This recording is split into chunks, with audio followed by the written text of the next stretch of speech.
The ability to use pre-built components is one of the cool things about the Bootstrap library.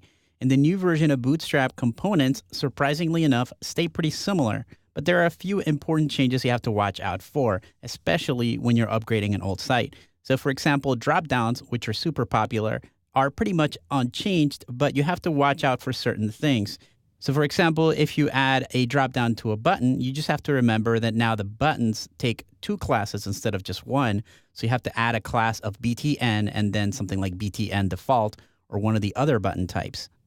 The navbar code is a little bit different. So if you take a look at the old navbar code, you'll see that it's just a simple unordered list with a class of nav, li class active. So if you look at the new code, you'll see that it's slightly different. We're using a class of navbar to wrap around the entire thing. And then we have a link right here with the brand, which now is called navbar brand.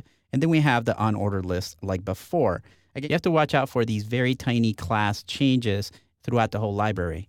Now, another thing that's changed is what we used to call the hero unit, which is now in the typography section.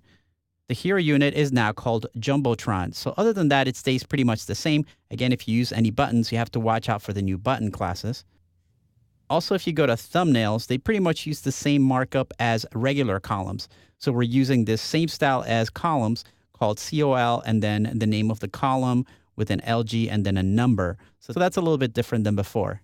Now, there's another small change in the progress bars. I really didn't use that feature very much before. The inside class is now called, of course, progress bar instead of just bar.